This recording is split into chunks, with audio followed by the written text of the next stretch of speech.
Bonjour à tous et merci de nous rejoindre pour cette nouvelle vidéo Préfonds, 10 minutes pour comprendre. Je suis ravie de vous retrouver. Comme à chaque fois, nous allons tenter de vous donner des clés pour tout savoir, pour tout comprendre de la retraite et de l'épargne dans la fonction publique. Avec au programme aujourd'hui les évolutions du régime Préfonds retraite. Le contrat PER va évoluer au 1er janvier 2022. Alors à quoi faut-il s'attendre? Qu'est-ce que cela change pour les affiliés? Pour en parler, nous sommes avec Pierre Galland, bonjour. Bonjour. Directeur marketing communication de Préfonds, Michel Tarvic, bonjour. Bonjour. Responsable de la gestion administrative de CNP Assurance, Alexandre Truchon, bonjour. Bonjour. Responsable du centre de relations clients Préfonds de CNP Assurance. Pierre Galland, avant de rentrer dans le vif du sujet, pouvez-vous d'abord nous rappeler ce qu'est Préfonds?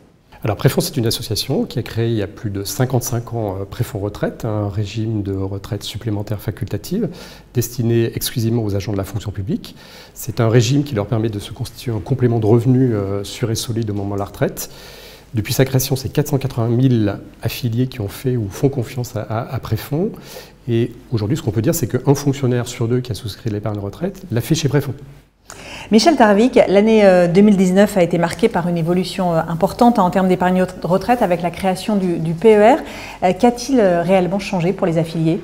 Effectivement, l'année 2019 a été une année clé pour l'épargne retraite en France avec la promulgation de la loi Pacte et la création du PER, le plan d'épargne retraite. Préfonds retraite a été transformé en PER en décembre 2019, ce qui lui a permis de profiter de ce nouveau cadre réglementaire et puis de gagner en souplesse. Alors, quand on parle de souplesse, on parle de quoi? On va d'abord parler des possibilités qui sont offertes lors de la liquidation de ses droits. Alors, bien évidemment, on peut sortir sous forme de rente, mais on peut également sortir sous forme de capital, et un mix des deux, une partie en rente, l'autre partie en capital. Et d'ailleurs, pour la partie capital, il est également possible d'étaler ses versements sur 5 ou 10 ans. La souplesse, ce sont aussi les possibilités de rachat anticipé pour faire face à des coups durs, que ce soit des dépenses imprévues ou des baisses de revenus non anticipées. Ça peut être le cas en cas de décès du conjoint, en cas d'invalidité de l'affilié ou de son conjoint, situation de surendettement ou également fin d'allocation chômage. Maintenant, le déblocage anticipé, ça peut répondre également à une problématique importante qui est celle de l'acquisition de la résidence principale, les fonds devant servir du coup d'apport dans le cadre du crédit immobilier. Pour finir, je parlerai du volet fiscal du PER, qui est un volet important. Alors, la déductibilité des cotisations, c'est quelque chose qui est relativement bien connu. Par contre, ce qu'il faut savoir, c'est qu'on peut aussi renoncer à cette déductibilité, ce qui peut être tout à fait pertinent dans le cas d'un affilié qui n'est pas imposable, ou alors pour une personne qui veut bénéficier d'une fiscalité allégée à la sortie. Maintenant, en matière fiscale, il ne faut pas se tromper, on ne peut pas cumuler un avantage à l'entrée et à la sortie. Alexandre Truchon, comment les affiliés ont-ils perçu ces changements? Alors, très favorablement. Le sujet du PER est arrivé un peu dans le courant de l'été 2019 pour les plus aguerris de nos affiliés. Et lorsque l'information est tombée officiellement, comme le disait Michel, toutes les nouvelles modalités de sortie qui accompagnent le PER ont été accueillies très favorablement, notamment surtout pour l'acquisition de la résidence principale, qui était une grande nouveauté et très attendue de la part de nos affiliés. Pierre Galland, dans le cadre de ces modifications apportées par la loi Pacte, la sécurité du régime Préfonds retraite a-t-elle été maintenue? Tout à fait. L'ensemble des sécurités du régime Préfonds retraite ont été entièrement maintenues. J'en profite donc pour rappeler que le régime Préfonds retraite est un régime à points et qu'il est garanti par les assureurs les plus importants sur la place aujourd'hui. Préfonds retraite, c'est la garantie que pour 1 € versé, je connais avec certitude la rente qui me sera versée à 60 ans. Et surtout, elle ne baissera jamais. Donc ce sont de vrais avantages qui sont apportés par Préfonds retraite à travers ces sécurités. Dans la continuité des transformations de 2019, de nouvelles évolutions sont attendues donc en 2022, le 1er janvier. Michel Tarvic, quelles sont ces modifications à venir? Effectivement, nous avons poursuivi nos travaux avec l'association Préfonds de façon à rendre le produit plus attractif en lui proposant de nouvelles garanties.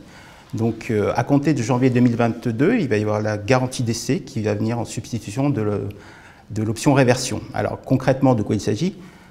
Jusqu'à présent, l'option réversion permettait, en cas de décès d'un affilié avant sa retraite, ça permettait à son conjoint ou alors à un bénéficiaire désigné, c'était suivant le statut marital, de toucher une rente à ses 55 ans qui était calculée sur une partie des droits. Ce dispositif-là va être remplacé à partir de janvier 2022 donc, par ce qu'on appelle la garantie d'essai. Alors la garantie d'essai a l'avantage de permettre à l'affilié de choisir librement son ou ses bénéficiaires et en cas de décès, ce bénéficiaire ou ces bénéficiaires pourront eux choisir soit une rente à leurs 55 ans, soit le versement d'un capital. Donc c'est à notre sens un dispositif qui permet vraiment d'être plus performant en matière de protection de ses proches, d'autant plus dans un contexte où la cellule familiale elle évolue considérablement. Alexandre, on imagine assez bien que ce sont des changements attendus par les affiliés. Oui, absolument. C'est-à-dire que ce qu'on retient là, c'est le mot liberté.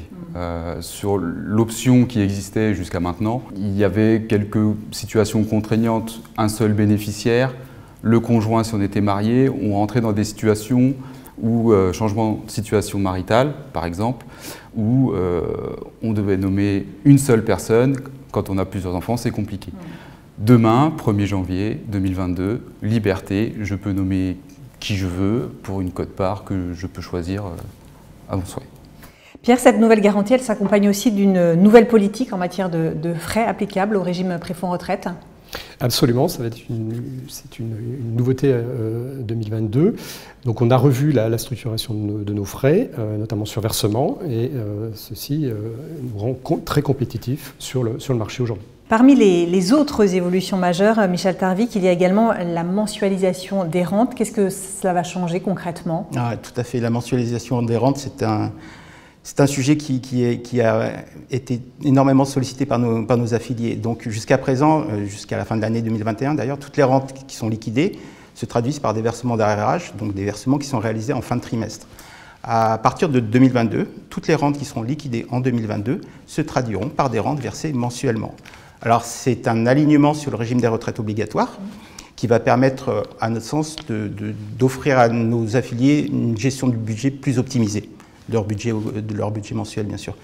Et puis, ce qu'il faut noter aussi, c'est que ce dispositif, il s'applique sans frais, puisque Préfonds Retraite, contrairement à la majorité des PER, n'applique aucun frais sur les versements des rentes. Alexandre, un mot aussi sur cette mensualisation des rentes? Oui, historiquement, c'est une question qui revenait tous les ans, bien souvent de la part de nos nouveaux rentiers. Donc là, il faut bien entendre que c'est à partir des rentes du 1er janvier 2022 et que du coup, on a eu maintenant des personnes qui ont souhaité décaler leur date de départ des droits, qui avaient demandé par exemple pour 1er novembre, 1er décembre, pour 1er janvier, pour bénéficier de cette mensualisation. Pierre, en conclusion, on peut dire que ces évolutions sont totalement en adéquation avec les préoccupations de Préfonds? Tout à fait. Nous sommes très heureux chez Préfonds de ces évolutions parce que les sécurités du régime sont totalement préservées et on apporte beaucoup plus de souplesse à notre contrat, ce qui nous permet de répondre aux attentes qui étaient celles de nos clients. Donc là, de ce point de vue-là, c'est de véritables avancées et nous sommes extrêmement satisfaits de ce nouveau contexte. Et je rappellerai également que Préfonds Retraite, c'est aussi la possibilité de déduire ses cotisations de son revenu net imposable et de faire de vraies économies sur son impôt le moment venu. Donc, un avantage fiscal assez important. Absolument. Donc très positif, que du positif pour nous. Merci beaucoup à tous les trois pour toutes ces précisions sur les évolutions du régime Préfonds Retraite. Merci à tous de nous avoir suivis. On se retrouve très bientôt pour un prochain numéro.